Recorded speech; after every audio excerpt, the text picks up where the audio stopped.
ಒಪ್ಕೊಂಡಿಲ್ಲ ಅಂತಂದ್ರೆ ಬಾಯಿ ಮುಚ್ಕೊಂಡಿರ್ಬೇಕು ಧರ್ಮಸ್ಥಳದ ವಿಚಾರದಲ್ಲಿ. ಇಲ್ಲ ಅಂದ್ರೆ ಮಹೇಶ್ ತಿಮ್ರೋಡಿ ತರ ಗಡೀಪಾರ ಅಂತೆ ನಮ್ಮನ್ನ, ಅಲ್ಲ ಒಬ್ಬ ವಕೀಲನ್ ಗಡೀಪಾರ ಮಾಡೋ ಮಟ್ಟಕ್ಕೆ ಈ ಭ್ರಷ್ಟ ಪೊಲೀಸ್ ಇಲಾಖೆ ಬಂದಿದೆ. ವಿ ಡೋಂಟ್ ಕೇರ್ ಯಾವ ಪಾರ ಆದ್ರೆ ಏನ್ರಿ, ಕಾನೂನು ಪಾರ್ ಅವ್ರು ಯಾರು ಆಗಲ್ಲ, ನಮ್ಗೆ ಗೊತ್ತಿದೆ. I am standing in front of Karnataka Lokayukta. Karnataka Lokayukta ಮುಂದೆ ನಿಂತ್ಕೊಂಡು ಇದು ಜಸ್ಟ್ ಕರ್ನಾಟಕ ಲೋಕಾಯುಕ್ತ ಮುಂದೆ ನಿಂತ್ಕೊಂಡು ಜಸ್ಟ್ ಗಿವಿಂಗ್ ಎ ಲೈವ್. ನಾನು ಧರ್ಮಸ್ಥಳ ವಿಚಾರದಲ್ಲಿ ಧ್ವನಿ ಎತ್ತಿದ್ದು ಕರ್ನಾಟಕ ಪೊಲೀಸ್ ಅವ್ರಿಗೆ ಮೆಣಸಿನ್ಕಾಯಿ ಇಟ್ಕೊಂಡಂಗಾಗಿ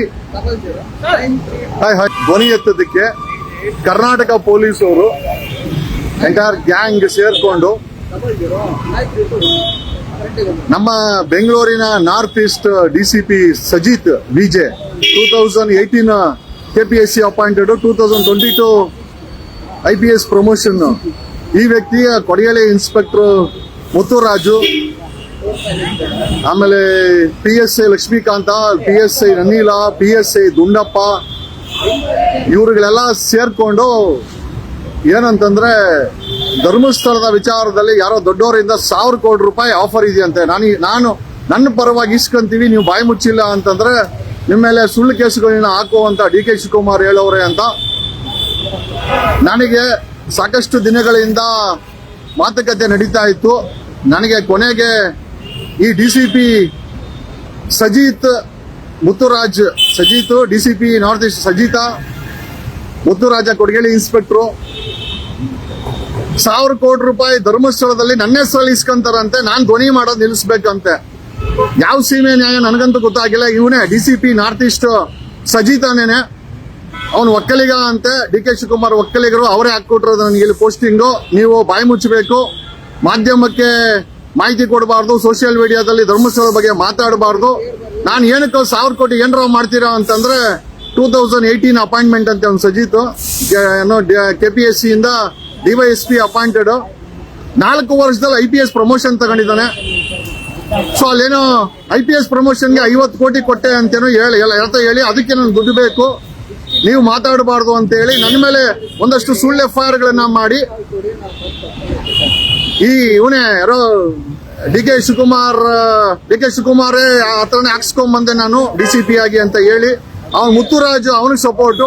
ಈ ಕೊಡಗೇಳಿ ಇನ್ಸ್ಪೆಕ್ಟರ್ ಒಂದು 4 ಜನ PSIಗಳು ಸೇರ್ಕೊಂಡು ನಮ್ಮ ಮೇಲೆ ಕಾನೂನಿನ ಒತ್ತಡ, ಒಬ್ಬ ಅಡ್ವೊಕೇಟ್ ಮೇಲೆ ಕಾನೂನು ಮೇಲೆ ಒತ್ತಡ, ನಮ್ಮ ಮೇಲೆ ಸುಳ್ಳು FIR. ಮಾತೆತ್ತಿದ್ರೆ ಇವನು ಯಾರೋ ಮಹೇಶ್ ತಿಮ್ರೋಡಿ ತರ ಗಡೀಪಾರ್ ಮಾಡಿಸ್ತೀವಿ, ರೌಡಿ ಶೀಟ್ ಓಪನ್ ಮಾಡಿಸ್ತೀವಿ. I being N officer of the court, ಒಬ್ಬ ಅಡ್ವೊಕೇಟ್ಗೆ ಧಮಕಿ ಆಗ್ತಾನೆ ಒಬ್ಬ DCP ಅಂತಂದ್ರೆ ಯಾವ ಮಟ್ಟಕ್ಕೆ ಕುಲ್ಗೆಟ್ ಹೋಗಿದೆ ಕರ್ನಾಟಕ ಪೊಲೀಸ್ ಅವರು ಅಂತ ಜನ ಯೋಚನೆ ಮಾಡಬೇಕಾದಂತ ಪರಿಸ್ಥಿತಿ ಬಂದಿದೆ. Today I filed A complaint against DCP north East. ಅವನ್ ಸಜಿತ್ ಮೇಲೆ ಹಾಕಿದ್ದೀನಿ. 1,000 ಕೋಟಿ ರೂಪಾಯಿ ಡೀಲ್ ಅಂತೆ ಧರ್ಮಸ್ಥಳದಲ್ಲಿ. ಯಾವನು ನಿಜವಾಗ್ಲೂ ಇವ್ರೇನ್ ಮನುಷ್ಯರ ಈ ಪೊಲೀಸರು, ಅಥವಾ ಕಾನೂನು ಪಾಲನೆ ಮಾಡಕ್ಕಿದಾರ, ಅಥವಾ ಇವ್ರು ಮಾಡೋದೇ ಡಕಾಯ್ತಿತನ, ಭ್ರಷ್ಟಾಚಾರನ ಗೊತ್ತಾಗ್ತಾ ಇಲ್ಲ. Today I filed 4 complaint against ಅವನ್ DCP ನಾರ್ತ್ ಈಸ್ಟ್ ಸಜಿತ್ ಮೇಲೆ. ಕೊಡಗೇಳಿ ಇನ್ಸ್ಪೆಕ್ಟರ್ ಮುತ್ತುರಾಜವರೆಗೂ ಕೊಡಗೇಳಿ ಇನ್ಸ್ಪೆಕ್ಟರ್ ಮುತ್ತುರಾಜ ಅವನು ಹೇಳ್ತಾನೆ ನಂಗೆ DK ಶಿವಕುಮಾರ್ ಗೊತ್ತು ಅಂತ. ನನಗೆ ಗೊತ್ತಿಲ್ಲ. DK ಶಿವಕುಮಾರ್ ನಿಮ್ಮ ಹೆಸರನ್ನು ಯಾರ್ಯಾರು ಬಳಸ್ತಾ ಇದಾರೆ, ಏನಕ್ಕೆ ಬಳಸ್ತಾ ಇದಾರೆ, ಇಷ್ಟು ದೊಡ್ಡ ಭ್ರಷ್ಟಾಚಾರ. ಒಬ್ಬ ನೋಡು ಗನ್ ರಿಲೀಸ್ ಮಾಡಕ್ 10 ಲಕ್ಷ ಕೇಳ್ತಾನೆ ಶಿಷ್ಯನ ಕೈಯಲ್ಲಿ. ಈ ಮಟ್ಟಕ್ಕೆ ಪೊಲೀಸ್ ಇಲಾಖೆ ಕುಲ್ಗೆಟ್ಟು ಹೋಗಿದೆ. ಧರ್ಮಸ್ಥಳದ ವಿಚಾರದಲ್ಲಿ 1,000 ಕೋಟಿ ರೂಪಾಯಿ ಡೀಲ್ ಅಂತೆ. DCP ನಾರ್ತ್ ಈಸ್ಟ್ ಒಬ್ಬ ರಿಟೈರ್ಡ್ ಪೊಲೀಸ್ ಕಮಿಷನರ್ ಜೊತೆ ಮಾತಾಡಿದ್ದೀನಿ. DK ಸಾಹೇಬ್ರು ಹೇಳಿದ್ದಾರೆ, DK ಶಿವಕುಮಾರ್ ಧರ್ಮಸ್ಥಳದ ವಿಚಾರದಲ್ಲಿ ನಿಮ್ಮ ಹೆಸರು ಕೂಡ ಓಡ್ತಾ ಇದೆ. ಒಬ್ಬ ಪೊಲೀಸ್ ಇನ್ಸ್ಪೆಕ್ಟರ್, ಒಬ್ಬ DCP ನಾರ್ತ್ ಈಸ್ಟ್ ನಿಮ್ಮ ಹೆಸರನ್ನ ಬಳಸ್ತಾ ಇದ್ದಾರೆ. ಸತ್ಯನೋ ಸುಳ್ಳೋ ಗೊತ್ತಿಲ್ಲ.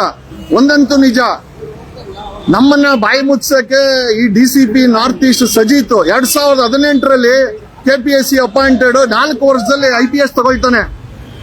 ಅಂದ್ರೆ ಎಷ್ಟು ಭ್ರಷ್ಟರಾಗಿದ್ರೆ ಇವರುಗಳೆಲ್ಲ ಈ ಕೆಲಸ ಮಾಡ್ತಾರೆ. ಹಾಗಾಗಿ ಇವತ್ತು ಲೋಕಾಯುಕ್ತದಲ್ಲಿ 4 ಕಂಪ್ಲೇಂಟ್ ಹಾಕಿದ್ದೀನಿ.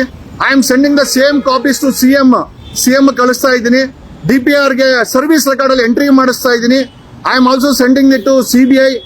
ಇವ್ರುಗಳನ್ನ ಹಿಂಗೆ ಬಿಟ್ರೆ ನಮ್ಮ ದೇಶವನ್ನ ಕರ್ನಾಟಕವನ್ನ ಮಾರಿ ತಿನ್ಬಿಡ್ತಾರೆ ಪೊಲೀಸ್ ಇಲಾಖೆಯವರು. ಅಲ್ರಿ, ಒಬ್ಬ ಅಡ್ವೊಕೇಟ್ ಮೇಲೆ ಸುಳ್ಳು FIR ಗಳನ್ನ ಮಾಡಿ ಗಡೀಪಾರ್ ಮಾಡ್ತೀನಿ, ರೌಡಿ ಶೀಟರ್ ಮಾಡ್ತೀನಿ, ಆಮೇಲೆ ಆಫೀಸರ್ ಆಫ್ ದ ಕೋರ್ಟ್. ಇವ್ರ ಅಪ್ಪನ ಮನೆಯಿಂದ ಕೊಟ್ಟಿದಾರ ಅಡ್ವೊಕೇಟ್ಸ್ ಲೈಸೆನ್ಸ್ ಅನ್ನ? ಕೊಟ್ಟಿರೋದು ಬಾರ್ ಕೌನ್ಸಿಲ್ ಆಫ್ ಡೆಲ್ಲಿ. ಇವ್ರಿಗೆ ಏನ್ ಸಂಬಂಧ? ಅಂದ್ರೆ ಇವ್ರಗಳ ತರ ಕಚಡ ಕೆಲಸ ಮಾಡ್ಕೊಂಡು ಭ್ರಷ್ಟಾಚಾರ ಮಾಡ್ಕೊಂಡು ಬದುಕಬೇಕಾದಂತ ಪರಿಸ್ಥಿತಿ ಸಾರ್ವಜನಿಕರಿಗೆ ನನಗಂತೂ ಇಲ್ಲ. ಅಲ್ಲ, DK ಶಿವಕುಮಾರ್ ನಿನ್ನ ಹೆಸರನ್ನ ಒಬ್ಬ DCP ಎತ್ತಾನೆ ಅಂತಂದ್ರೆ ಯಾವ ಮಟ್ಟಕ್ಕೆ ಪೊಲೀಸ್ ಇಲಾಖೆ ಕುಲಗೆಟ್ಟು ಹೋಗಿದೆ. ಕರ್ನಾಟಕದಲ್ಲಿ ಬೆಂಗಳೂರಲ್ಲಿ ಸಾಲು ಪೊಲೀಸರು ಬೀದಿಗೆ ಬಂದವ್ರೆ. ಮಾನ ಮರ್ಯಾದೆ ಏನು ಇಲ್ಲ ನಿಮ್ಗೆ. 4 ಕಂಪ್ಲೇಂಟ್ ಹಾಕಿದ್ದೀನಿ. I will not spare you guys. ನಿಮ್ಮಗಳನ್ನ ಯಾರನ್ನೂ ಕಾನೂನು ರೀತಿಯಲ್ಲಿ ನಾವು ಕೂಡ ಬಿಡಲ್ಲ ನಿಮ್ಮನ್ನ. We will show what is the power of constitution. ಸಂವಿಧಾನ ತಾಕತ್ತನ್ನ, ಒಬ್ಬ ಅಡ್ವೊಕೇಟ್ ತಾಕತ್ತನ್ನ. ನಾನು ಕೋರ್ಟ್ ಅಲ್ಲೂ ಹೋರಾಟ ಮಾಡಿ ಗೆದ್ದಿದ್ದೀನಿ, ಬೀದಿನಲ್ಲೂ ಹೋರಾಟ ಮಾಡಿ ಗೆದ್ದಿದ್ದೀನಿ. ನಾನು ಬೀದಿನಲ್ಲೇ ಗೆದ್ದಿರೋದು ಜಾಸ್ತಿ. ನಿಮಗೆ ಬೀದಿನಲ್ಲೇ ನಾನು ನ್ಯಾಯ ಏನು ಅಂತ ತೋರಿಸ್ತೀನಿ. This is what I want to tell. Rest ಮನೆಗೆ ಬಂದು ಮಾತಾಡ್ತೀನಿ. ಬೀದಿಲಿ ಮಾತಾಡ್ಕೊಂಡ್ ಬಂದವ್ರೆ ಧರ್ಮಸ್ಥಳ ವಿಚಾರದಲ್ಲಂತೆ. ಧರ್ಮಸ್ಥಳದ ವಿಚಾರದಲ್ಲಿ 1000 ಕೋಟಿ ರೂಪಾಯಿ ಕೊಡೋನ್ ಯಾವಾರು ಅಂತ ಯಾರೋ ಕೊಡ್ತಾರೆ, ನಿಮಗ್ ಬೇಡ. ಅವ್ರಿಗೆ ಬೇಕಾಗಿರೋದು ಏನು ಅಂತಂದ್ರೆ ನಾನು ಧ್ವನಿ ಮಾಡಬಾರ್ದಂತೆ, ನಾನು ಲೆಟರ್ಗಳನ್ನ ಸುಪ್ರೀಂ ಕೋರ್ಟ್ ಬರೀಬಾರ್ದಂತೆ. ನಾನು ಹೇಳ್ದೆ, ಈಗ ಯಾವ ಕರ್ಮನ ಇವೆಲ್ಲ ಇಲ್ಲ ಅಂದ್ರೆ ನಿಮ್ಮ ಮೇಲೆ ಫಾಲ್ಸ್ ಕೇಸ್ಗಳು ಆಲ್ರೆಡಿ 5-6 ಫಾಲ್ಸ್ ಕೇಸ್ ಹಾಕಿದ್ದಾರೆ. ಈಗ ಗಡೀಪಾರ ಅಂತೆ, ಯಾವನ್ ಕೇರ್ ಮಾಡ್ತಾನೆ ಇವ್ರಿಗೆಲ್ಲ? ಅಲ್ಲ, 1,000 ಕೋಟಿ ರೂಪಾಯಿ ಡೀಲ್ ಮಾತಾಡ್ಕೊಂಡ್ ಬಂದಿರೋ DCP ನಾರ್ತ್ ಈಸ್ಟ್, ಅವನ ಮೇಲೆ ಕಂಪ್ಲೇಂಟ್ ಹಾಕಿದ್ದೀನಿ. ಈಗ ಅವನ ಮೇಲೆ ಮುತ್ತುರಾಜು, ಕೊಡಗೇಲಿ ಇನ್ಸ್ಪೆಕ್ಟರ್ ಮುತ್ತುರಾಜು. ಅಲ್ರಿ, ಈ ಪೊಲೀಸರು ನಾನ್ ಕೇಳಿದ್ರೆ ಯಾರಪ್ಪ ಲಿಂಗು ಅಂತಂದ್ರೆ ಅವನು SIT ನಲ್ಲಿ ಮಂಜುನಾಥ್ ಇನ್ಸ್ಪೆಕ್ಟರ್ DYSP ಅಲ್ವಾ, ಅವ್ರದ್ದು ಇವ್ರದ್ದು ಲಿಂಕ್ ಅಂತೆ. 1,000 ಕೋಟಿ ರೂಪಾಯಿ ಡೀಲ್ ಅನ್ನು ಫಿಕ್ಸ್ ಮಾಡಿಕೊಂಡು ನನ್ನನ್ನ ಬಾಯಿ ಮುಚ್ಚಕ್ಕೆ ಇಲ್ಲ ಅಂತಂದ್ರೆ ನಮ್ಮನ್ನ ಗಡೀಪಾರ್ ಮಾಡೋದಂತೆ. ಯಾರೋ ಇವೆಲ್ಲ ಮಾಡಿಸ್ತಾ ಇರೋದಂದ್ರೆ DK ಶಿವಕುಮಾರ್ ಪೋಸ್ಟ್ ಮಾಡಿಸ್ಕೊಟ್ಟಿದ್ದು ಅಂತ ಹೇಳ್ತಾರೆ. ಕರ್ನಾಟಕ ರಾಜ್ಯದ ಉಪಮುಖ್ಯಮಂತ್ರಿ DK ಶಿವಕುಮಾರ್ ಒಬ್ಬ DCP ನಿಮ್ಮ ಹೆಸರು ಹೇಳ್ತಾನೆ. ನಿಜನಾ ಸುಳ್ಳ ನೀವೇ ಹೇಳ್ಬೇಕಾಗಿದೆ. ನಾನು ಕಂಪ್ಲೇಂಟ್ ಕೊಟ್ಟಿದ್ದೀನಿ. Today we are filing A complaint ಮಾನ್ಯ ಮುಖ್ಯಮಂತ್ರಿಗಳಿಗೆ ಮತ್ತೆ DPR ಗೆ. ಇವ್ರ ಮೇಲೆ ಕೊಟ್ಟಿರೋ ಕಂಪ್ಲೇಂಟ್ ಅನ್ನ ಸರ್ವಿಸ್ ರೆಕಾರ್ಡ್ ಅಲ್ಲಿ ಮೆನ್ಷನ್ ಮಾಡಕ್ಕೆ we are return a complaint to DPR. ಮುಖ್ಯಮಂತ್ರಿ ಅವರಿಗೆ ಕಂಪ್ಲೇಂಟ್ ಕೊಟ್ಟಿದ್ದೀವಿ. ಮತ್ತೆ ಕರ್ನಾಟಕದ DGP IGP ಸಲೀಂ ಅವ್ರಿಗೆ ಅವ್ರ ಡಿಪಾರ್ಟ್ಮೆಂಟ್ ಅವರು ಬ್ರೋಕರ್ ಕೆಲಸಕ್ಕೆ ಇಳಿದಿದ್ದಾರೆ. ಧರ್ಮಸ್ಥಳದ ವಿಚಾರದಲ್ಲಿ 1,000 ಕೋಟಿ ರೂಪಾಯಿ ಡೀಲ್ ಎತ್ಕೊಂಡ್ ಬಂದಿದ್ದಾನೆ ಒಬ್ಬ DCP ನಾರ್ತ್ ಈಸ್ಟ್. ನಾನು ಒಪ್ಕೊಂಡಿಲ್ಲ ಅಂತಂದ್ರೆ ರೌಡಿ ಪಟ್ಟಿ ಅಂತ. ಅಲ್ರಿ, ಒಬ್ಬ ಅಡ್ವೊಕೇಟ್ ಮೇಲೆ ರೌಡಿ ಪಟ್ಟಿ, ಗಡೀಪಾರು, ಸುಳ್ಳು ಕೇಸು. ಏನು ನಾವೇನ್ ಮೊದಲನೇ ಬಾರಿ ಈ ಹೋರಾಟ ನೋಡಿದೀವಾ? ನಾವೇನ್ ಮೊದಲನೇ ಬಾರಿ ಈ ಹೋರಾಟ ನೋಡಿಲ್ಲ. 25 ವರ್ಷದ ಹೋರಾಟದಲ್ಲಿ ಇಂಥ ಕುನ್ನಿ ಮರಿಗಳನ್ನ ಎಷ್ಟು ನಾನು ನೋಡಿರ್ಬೋದು, ಇಂಥ ನರಿಗಳನ್ನ ಎಷ್ಟು ನೋಡಿರ್ಬೋದು. ಮಟ್ಟಕ್ಕೆ ಪೊಲೀಸ್ ಇಲಾಖೆ ಬಂದು ನಿಂತ್ಕೊಂಡಿದೆ. ಧರ್ಮಸ್ಥಳದ ವಿಚಾರದಲ್ಲಿ ನಾನು ಮಾಧ್ಯಮಕ್ಕೆ ಮಾತಾಡಬಾರ್ದಂತೆ, ಧರ್ಮಸ್ಥಳ ವಿಚಾರದಲ್ಲಿ ನಾನು ಕಂಪ್ಲೇಂಟ್ಗಳನ್ನ ಬರೀಬಾರ್ದಂತೆ, ಧರ್ಮಸ್ಥಳದ ವಿಚಾರದಲ್ಲಿ ಸೋಷಿಯಲ್ ಮೀಡಿಯಾದಲ್ಲಿ ಮಾತಾಡಬಾರ್ದಂತೆ. ಯಾಕೆ ಮಾತಾಡಬಾರ್ದು ಅಂದ್ರೆ 1,000 ಕೋಟಿ ರೂಪಾಯಿ ಡೀಲ್ ಯಾರೋ ಎತ್ಕೊಂಡ್ ಬಂದವ್ರೆ. ನನಗ್ ಬೇಡ ಅಂದೆ. ನನಗ್ ಬೇಡ ಅಂತಂದ್ರೆ ಇವ್ರೇನ್ ಅನ್ಬೇಕು ಈ ಪೊಲೀಸರು? ನಮಗ್ ಬೇಕು, ನೀವು ಮಾತಾಡಬಾರ್ದು. ಯಾವ ಮಟ್ಟಕ್ಕೆ ಪೊಲೀಸ್ ಇಲಾಖೆ ಬಂದಿದೆ ಅಂತಂದ್ರೆ ಒಬ್ಬ DCP DK ಶಿವಕುಮಾರ್ ಹೆಸರು ಹೇಳ್ತಾನೆ. DK ಶಿವಕುಮಾರ್ ಅವರೇ, ನಿಮ್ಮ ಹೆಸರನ್ನ ಆರ್ಡಿನರಿ ಪೊಲೀಸ್ ಅವ್ರು ಹೇಳೋ ಮಟ್ಟಕ್ಕೆ ನೀವು ಡೆಪ್ಯೂಟಿ CM ಆಗಿದ್ರ. ಏನ್ ಹೇಳ್ಬೇಕು? ಅಲ್ರಿ, ಧರ್ಮಸ್ಥಳ ಕೇಸಲ್ಲಿ ಒಬ್ಬ ವಕೀಲ ಧ್ವನಿ ಮಾಡ್ತಾರ ನನ್ನ ಮೇಲೆ, ಸುಳ್ಳು ಕೇಸ್ ಹಾಕದಲ್ದಿರಾ ಗಡೀಪಾರ್ ಮಾಡ್ತೀನಿ, ರೌಡಿ ಪಟ್ಟಿ ಓಪನ್ ಮಾಡ್ತೀನಿ. ನೀನು 1,000 ಕೋಟಿ ರೂಪಾಯಿ ಡೀಲ್ ಒಪ್ಕೊಬೇಕು. ಸೋಷಿಯಲ್ ಮೀಡಿಯಾದಲ್ಲಿ ಮಾತಾಡಬಾರ್ದು, ಕಂಪ್ಲೇಂಟ್ ಕೊಡಬಾರ್ದು, ಫಾಲೋ ಅಪ್ ಮಾಡಬಾರ್ದು, ಧ್ವನಿ ಎತ್ತಬಾರ್ದು. ಈ ಮಟ್ಟಕ್ಕೆ ಪೊಲೀಸ್ ಇಲಾಖೆ ಕೆಲಸ ಮಾಡ್ತಾ ಇದೆ ಅಂತಂದ್ರೆ ಇವ್ರೇನ್ ಲೂಟಿಕೋರ್ರ? ಪೊಲೀಸರ ಯೂನಿಫಾರ್ಮ್ ಅಲ್ಲಿರೋ ಲೂಟಿಕೋರ್ರ? ನಮಗಂತೂ ಗೊತ್ತಾಗ್ತಾ ಇಲ್ಲ. This is very deceptive, disturbing. ನಾವ್ ಯಾರು ಹಣಕ್ಕೆ ಬಗ್ಗೋರಲ್ಲ. We are not the kind ಏನೋ ಕೋಟಿ. ಅದು ಎಷ್ಟು 1,000 ಕೋಟಿ ರೂಪಾಯಿ ಡೀಲ್ ಎತ್ಕೊಂಬಂದಾನೆ ಒಬ್ಬ DCP, ಒಬ್ಬ ಇನ್ಸ್ಪೆಕ್ಟರ್ ಮುತ್ತುರಾಜ್.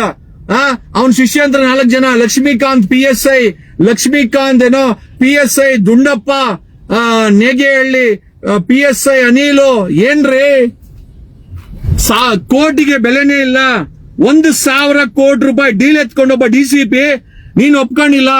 ನೀನು ಧ್ವನಿ ಮಾಡೋದ್ ನಿಲ್ಸಲ್ಲ. ಧರ್ಮಸ್ಥಳದ ವಿಚಾರದಲ್ಲಿ ನಿನ್ನ ಮೇಲೆ ಇನ್ನೊಂದಷ್ಟು ಸುಳ್ಳು ಎಫ್ಐಆರ್ ಹಾಕ್ತಿವಿ, ಗಡೀಪಾರ್ ಆದೇಶ ಮಾಡಿಸ್ತೀವಿ. ಡಿ ಕೆ ಶಿವಕುಮಾರ್ ಹೇಳಿದಾರೆ, ಅಲ್ರಿ ನನ್ನನ್ನು ಗಡೀಪಾರ್ ಮಾಡಕ್ಕೆ ಡಿ ಕೆ ಶಿವಕುಮಾರ್ ಆದೇಶ ಹಾಕಿರ್ಬೇಕು. ಡಿ ಕೆ ಶಿವಕುಮಾರ್ಗೂ ಈ ಧರ್ಮಸ್ಥಳದ ವಿಚಾರಕ್ಕೂ ಏನ್ ಸಂಬಂಧ? ಒಬ್ಬ ಡಿಸಿಪಿನ ಬಿಟ್ಟು ಡಿ ಕೆ ಶಿವಕುಮಾರ್ ಡೀಲ್ ಮಾಡ್ತಾವ್ರೆ ಅಂತಂದ್ರೆ ನಿಜವಾಗ್ಲೂ ಇದು ಸರ್ಕಾರನ ಅಥವಾ ಬ್ರೋಕರೇಜ್ ಮಟ್ಟಕ್ಕೆ ಸರ್ಕಾರ ಬಂದಿದ್ಯಾ ನಮಗೊತ್ತಿಲ್ಲ. ನಾನು ನೆನ್ನೆನೇ ಹೇಳಿದ್ದೀನಿ, ಕರ್ನಾಟಕ ರಾಜ್ಯ ಸರ್ಕಾರ ನಡೆಸ್ತಾ ಇರೋದು ಸಿದ್ದರಾಮಯ್ಯ, ಆದ್ರೆ ಇದನ್ನೆಲ್ಲ ಹಾಳು ಮಾಡ್ತಾ ಇರೋದು ಒಬ್ಬ ಡಿ ಕೆ ಶಿವಕುಮಾರ್. ಕರ್ನಾಟಕ ರಾಜ್ಯದ ಡಿಜಿಪಿ ಐಜಿಪಿ ಅವರೇ, ಒಬ್ಬ IPS ಧರ್ಮಸ್ಥಳದ ವಿಚಾರದಲ್ಲಿ 1,000 ಕೋಟಿ ರೂಪಾಯಿ ಡೀಲ್ ಎತ್ಕೊಂಡ್ ಬರ್ತಾನೆ, ನನಗೆ ಧಮಕಿ ಹಾಕ್ತಾನೆ. ನಾನು ಒಪ್ಕೊಂಡಿಲ್ಲ ಅಂತಂದ್ರೆ ಗಡೀಪಾರ್ ಮಾಡಿಸ್ತೀನಿ ಡಿ ಕೆ ಶಿವಕುಮಾರ್ಗೆ ಹೇಳಿ.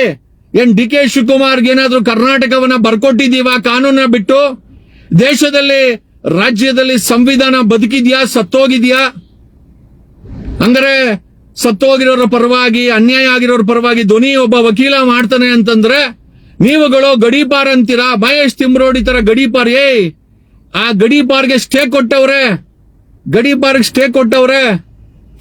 ನೀವು ಏನ್ ಮಾಡಕ್ಕೆ